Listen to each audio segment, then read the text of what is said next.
Hello and welcome to your virtual science lesson of the week. Okay, last week we looked at the life cycle of different animals and we had some really good work sent in. We had starfish, duck-billed platypuses, eagles, octopuses, bears, everything. Okay, but this week we're looking at a human life cycle instead. So you may think, oh, I know this is dead simple, but we've got to look at it in detail. So this picture is attached to the email and it's got loads of different questions at each stage.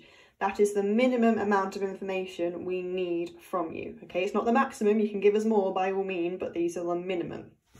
Okay, so we will start with the embryo. You learned about what the embryo is last week. Make sure you use that word, okay? Then you're going to talk about a baby. Okay, so you're going to tell me the average size, the average weight. Okay, obviously it does change from baby to baby, but tell me in general. Okay, then we become a toddler.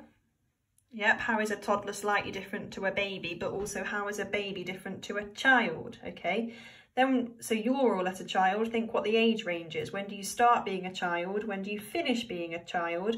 And when do you become a teenager? But this time we're going to try and call it an adolescent, okay, because that's the actual proper name.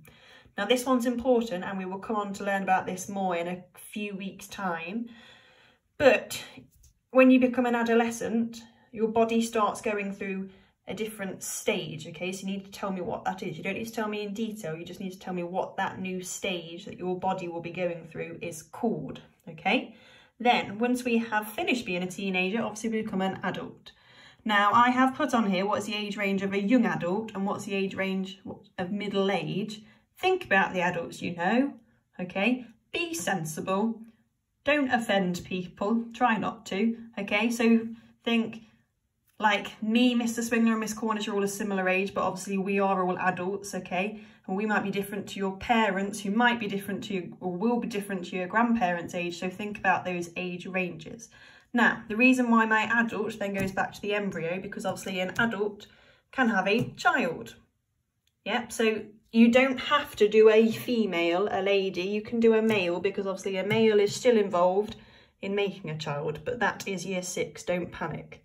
Okay, then the particular adult, so can have a baby, isn't going to turn into an embryo, but the embryo will have, like, obviously starts the child, but this adult will become older, okay, and that's my OAP.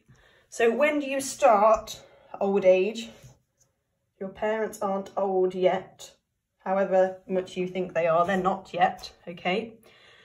But this one's an important one. How can old age be similar in some ways to a baby or a toddler? Not every old person will show these similar traits, but some will. So think about how they are actually similar, or can be. And then you're going to tell me what the average life expectancy is for a human adult. Now this might change from country to country. It might change from male to female. So if you can find out that information, absolutely fantastic, okay?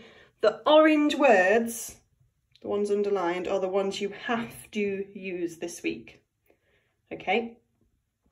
And that is what you could do. Now also, I thought of a nice idea. You could get some family photos out. So instead of doing your drawings, you could get some family photos out and show me, you could use your photo of a baby for the baby stage.